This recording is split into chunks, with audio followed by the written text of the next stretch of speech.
All right, we're going to go over our vocabulary words for the week. Our first one is tangle. And if you look, girl has the brush and it is tangled in her hair. Tangle is a noun and the word is tangle, so we can say it together. Tangle. And the meaning means a tangle is something that is twisted in a messy way. So it says Helen uses a hairbrush to get the tangle out of her hair. So her hair is in a mess. And so if you think about it, when you get out of the from washing your hair is messy and it has to be brushed because it's tangled up. All right. Our next word is creaking. And this boy or girl are walking across the floor and the floor is creaking. And creaking is a noun, so let's say the word together. Creaking. Creaking is a sharp squeaking sound made when something moves. So the floor made a creaking sound when he tiptoed across it. So if we were to tiptoe across an old floor in an old house, you may hear it creak as we walk. Our next one is straining. And if you look at this person, this man, he is has a straining look on his face and he's straining to pick up that weight. Straining is a verb. So let's say the word together. Straining. And it means if someone or something is straining, that person or thing is working hard to do something. So he's working really hard to pick up that weight.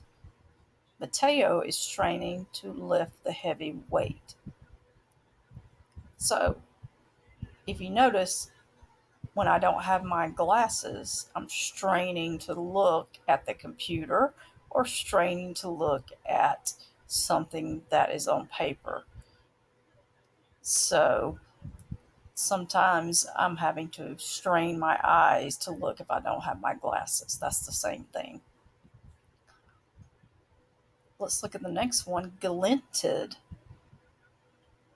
Look at these crystals. Glinted is a verb. Let's say the word together, glinted.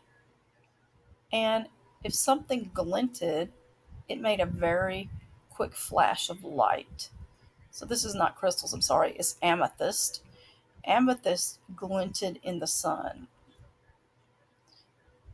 Kind of if you take a picture using a camera in a dark room, the flash will glint when you take the picture. So you'll see a real quick burst of light. That means it's glinted. The next one is affection. We've heard this one before. And looks like the grandmother is giving that little girl affection. Affection is a noun, so let's say the word together, affection. And affection for something is a strong liking for it.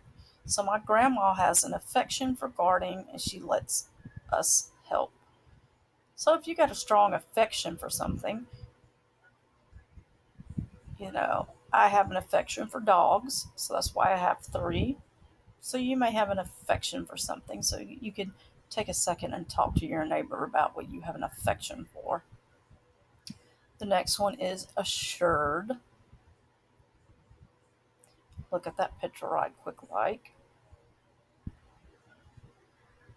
The one gentleman looks like he's very confident.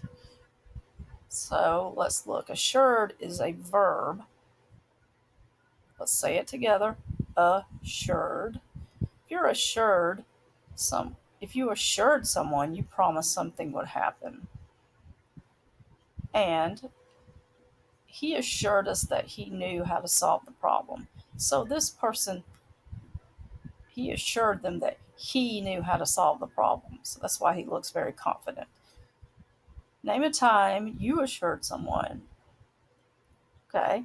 So You guys ask me, are we going out to recess? And I tell you, yes, we are going out to recess. I'm assuring you that we're going out to recess. The next one is exactly. Look at these two. They look exactly alike. So they're twins. Exactly is an adverb. So let's say it together. Exactly. When things are exactly alike, they are the same in every way. The twins dressed exactly alike. So, hold up two pencils. Are they exactly the same size and color? If they are exactly alike. Next one is precise. Little girl is pointing to the milk and looks like maybe she poured the precise amount. Precise is an adjective, so let's say the word together. It is precise. And something that is precise is exact and correct. And the little girl needed to measure the precise amount of milk for the recipe. If you measure something, you can measure with a ruler, and the ruler gives you a precise measurement. And our next one is peered. The little girl's looking into the microscope. She's peered into the microscope. Peered is a verb, so say it together. Peered. And if you peered, you look closely. And Lainey peered into the lens of the microscope. If you peer out a window, you're looking out the window. I peered out the window to check the weather. So that's, we can look out the window of the classroom and see if it's sunny outside, if it's raining, if it's cloudy. So we're peering out the window. Our next one is respond. A teacher is pointing to children with their fingers up. Respond is a verb. So let's say the word together. Respond. When you respond, you answer in some way.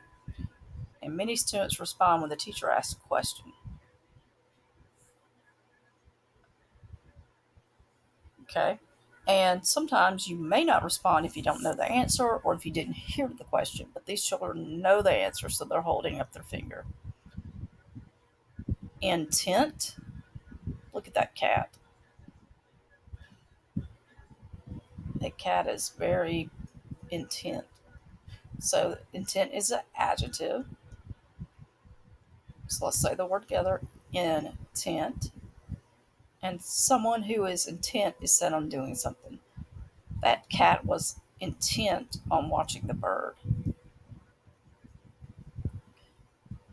So sometimes you guys are on Epic and I tell you it's time to get off and you're intent on finishing whatever book you're reading.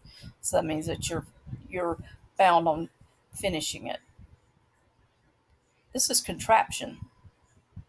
So contraption means it's a noun. So I'll say the word together. Contraption.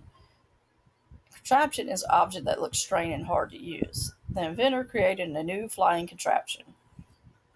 So sometimes you guys can draw stuff and it could be a contraption. And our last one is replica. Replica is a noun, so let's say it together. Replica. And a replica is an exact copy of something. Each cookie was an exact replica of the other. So if we were to take blocks and make two towers and they had the same colors each, they would be a replica of each tower. So these are our vocabularies for this week. We have replica, contraption, intent, respond, peered, precise, exactly, assured, affection, glinted, straining, creaking,